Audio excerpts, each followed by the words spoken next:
Hello everyone, this is Ben, and in this video we're going to take a look at the question of, can we prove that miracles have happened? Is it possible to prove that a miracle has happened? Is there any proof that one has ever happened? Really, has one happened, and can we know? So, the reason I'm talking about this is because I can't shake the suspicion that a lot of people write off the Bible as crazy nonsense because it involves miracles. So therefore that's just nonsense. So in other words, Moses takes the Israelites up to the Red Sea, and the Egyptian army, one of the most powerful armies in the world of that time, is pursuing the Israelites, and God sends a wall of fire to keep the Egyptians away, and then it says a wind comes up that parts the Red Sea, and the Hebrews go across the sea on dry land. They walk across the bottom of the ocean, basically, and then when the Hebrews are across, God causes the sea to come back. It says in there that there was they walked and there was water on their right and on their left, and that seems preposterous to people. Just there's no way to know anything like that happened. There's no evidence that anything like that has ever happened. It's just crazy nonsense. So for a lot of people, that's the same as saying that aliens have visited Earth and abducted you and taken you up to their spaceship. Or one of my favorite examples is one of the old Superman movie serials. It's like episodes that I used to watch in theater before they had TV. And Lois Lane was there, and they said, "What's wrong, Lois?" And she said, "I looked out the window and I saw 3 little men, but instead of human faces, they had the faces of moles." And it's like, mole men from the center of the earth, and it's like, it's just preposterous nonsense, right? I mean, like, there's no evidence that there's any mole men who live under the ground. There's no evidence that aliens have visited the earth. There's no evidence that an ocean can part like that the ground would be so dry that you wouldn't get stuck in it, okay? Because it would be really muddy, and that there would just be a wall of water on either side. I mean, it's kind of like, whoa, okay? And so what we're really talking about, if we want to put this in actual logical terminology, is something called plausibility. So here's a simple example. Let's say that I suggest to you that, let's say that you come to the refrigerator and some of the food is gone, and you don't know who ate it or who took it. Well, I could suggest to you that there is a half man, half ape who lives in the woods around the house named Bigfoot, who snuck in the house and took the food, and he's the missing link between, and okay, I could suggest that to you. And that would be possible. I mean, we can't prove that it didn't happen, but it is implausible because there's no evidence that Bigfoots exist. Okay? Just like if I suggest to you that aliens built the pyramids. Ancient aliens came to Earth and built the pyramids. Now, there's actually good evidence that didn't happen. Some of the best evidence is you can plot the progress of how the Egyptians got better and better at building pyramids. They had failed pyramids. They had early, primitive prototypes. They had what they started with before primitive. The primitive prototype was like a simple thing that wasn't even a pyramid, and then it gets bigger and bigger till it essentially becomes a pyramid, and then they start making better pyramids, and they fall apart. They have crooked ones. They have to make them crooked so they won't fall, and eventually they figure it out. So that would be good evidence against, that beings who can travel across distant galaxies built these things. But let's leave all that aside. There's no evidence that aliens from other planets exist. There's just no evidence for them. So any theory that explains the existence of something or some phenomenon with a theory that uses aliens as part of your explanatory hypothesis is including something that's completely implausible, because there's no evidence that aliens exist. There's no evidence that mole men from the center of the earth came and built the pyramids. There's just no evidence for any of that. So a lot of people would say, well, miracles in general, God performing miracles and that sort of thing, a God who performs miracles, that doesn't pass the plausibility test. And so, when you talk about miracles of the New Testament, for example, like especially Jesus' resurrection, they put that right in the same category as, explaining the pyramids with aliens, or explaining the resurrection with, God raised Jesus from the dead. They would put that in the same category. They're not in the same category. They're really not. And let's just get right down to the brass tacks of it.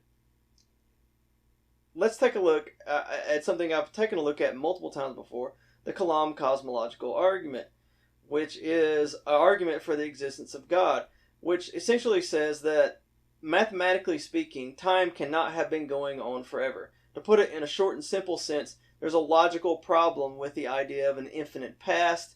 That would mean that today is the day at the end of forever. Every day is the day at the end of forever.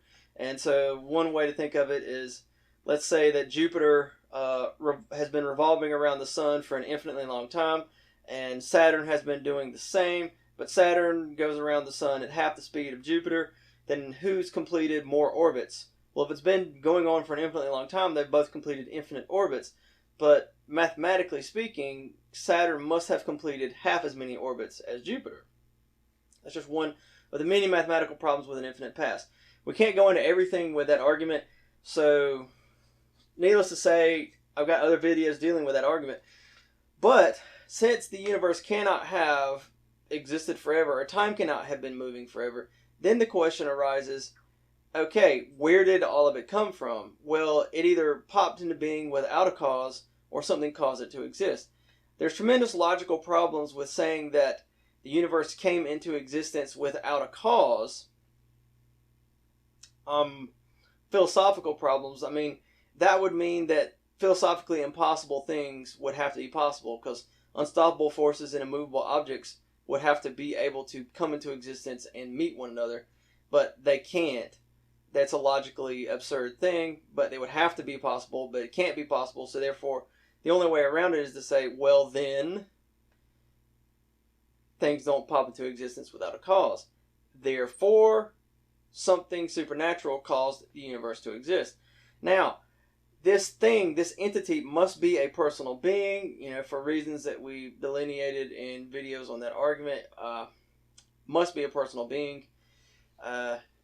If it was not a personal being, if it was just a thing, then since it creates time, or is the cause of our time-space reality, then it would timelessly do so, because its properties are timeless. And if it's just a thing and doesn't choose to do things, then it would just timelessly do whatever it does. So for example, fire just has a property of being hot, and so it burns things, and that's just what it is. And if this thing is a thing, then it would just do what it does based on what it is, and it would just timelessly cause the universe to timelessly begin to exist, and the universe would never get any older. Since clearly time is moving forward, and the sequence of time is moving forward, therefore it must be a supernatural being. Or being, when I say supernatural, I just mean that it is beyond, on some level, our normal existence of space-time. Okay, now, what all this means is not only that God exists, which is, the primary thrust of the argument is to prove that God exists, but there's another thrust of this argument, because you're not merely proving that God exists, you're also proving that God created the universe. That all of our physical reality has a birthday. Now that's very interesting, because what that means is, no matter what you look at, like I have got a cup on my desk right now from a fast food. A paper cup. That paper cup, how does it exist? ultimately the atoms that make up that paper cup didn't once exist and began to exist because of some sort of transcendent causal power of this being. It didn't pop into existence without a cause, but yet it did not once exist, not as it is. It began to exist. So this is the point. Everything that exists within our realm of reality is essentially miraculously created by God. Therefore, all of reality, everything you ever experience, is ultimately only explained by a miracle of God. Not of aliens, not of mole men from the center of the earth, not of Bigfoot, but the transcendent, all-powerful God has done a lot of miracles in the past. It's a question of how you divide it up, Like I can look at a desk right here in front of me and say, God, the existence of the desk is ultimately something that God caused to exist, from nothing, essentially, or from himself. It, maybe it emanated from God, but like, I could also divide it up and say, well, the drawers in the desk are other miracles of miraculously created by God. And then it's like, really, every atom or every particle.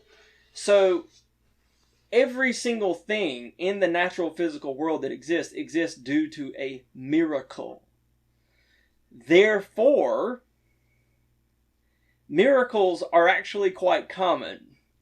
The question is, has God done any more miracles, since we know that he's basically performed more miracles in the past than we can possibly count? Creation would be the ultimate miracle, or the original big miracle, I guess, in a sense. So then the question becomes, well, has God done any more miracles? Well, here's the thing. It is no longer, once we have this proof in hand, it is no longer plausible to suggest that miracles, or it's no longer reasonable to suggest that miracles are implausible. They clearly meet the plausibility test. They have happened in the past. So that doesn't mean that any specific example of someone who says, like, Jesus' resurrection, was that a miracle or not? Well, we can't throw it out because it's not plausible, because we do know that God performs miracles. We do know that in the past God has performed a lot of miracles. So you can't rule it out like that, just, offhandedly. You could, if it wasn't plausible. If there was no evidence that anything like that has ever happened, then you just have to say, it's possible, but it's not plausible. But since we know that miracles have happened, then they're plausible. And since we know that God can perform this particular type of miracle, then there's a lot of scientific leeway that we have to give. Like, so for example, if God can bring new matter and energy into existence, and if that is the explanation for the existence of all the matter and energy in the universe, then God could introduce more matter and energy into the universe at a particular point in time and space later on. Then what miracle would be, what could God not do? So take for example the water, and Jesus turned the water to wine. Well, you got a cup of water. All you have to do is introduce new molecules, because wine is just water and other stuff mixed. You just introduce new matter and energy into the cup, and water has been transformed into wine. So like parting the Red Sea. Let's take a look at that one. Parting the Red Sea. Well, the wall of fire seems kind of obvious, like you're just introducing new matter and energy. Some sort of wind to pull the water away. Yeah, like that's pretty obvious. There would be a question of like, how does the wind not blow the Hebrews away? Well, maybe it's only exists just where it needs to be and stops just short of the water, like not like normal wind blowing everywhere, but it just blows precisely where you need it to blow to part the sea. All of a sudden it ceases to be a problem. If all of the matter and energy in the universe is ultimately a miracle of God's creation, then new matter and energy in the universe has a lot of plausibility. Now, you can't say that. The question becomes then, like, well, what are the odds in any given situation that God would perform a miracle? You have to say, I don't know. I mean, that would be a matter of knowing the mind of God. It's certainly plausible. God apparently is in the miracle-causing business, but any other miracle, you would have to say, well, if we've really exhausted all of our other options and we have no other good explanation, then the miracle explanation has to be on the table, because we know that they do happen. They have to happen.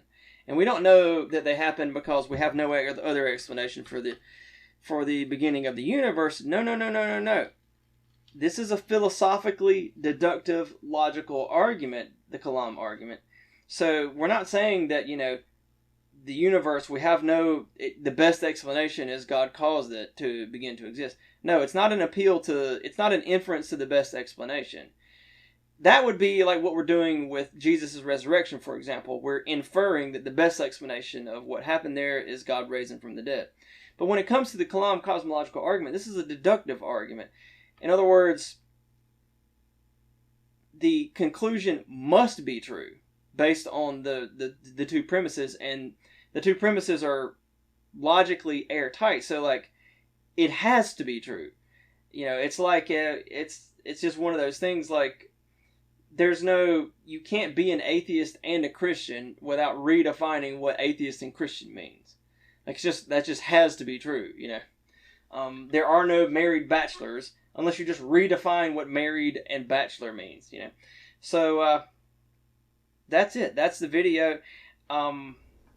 That's the point I wanted to make. I hope you enjoyed this video. Click like or share in the videos I enjoy. So if you enjoyed this video, then doing these things will help other people see it too. So you'll find a link in the description for a question and answer playlist with more videos like this one. God bless you and have a great day.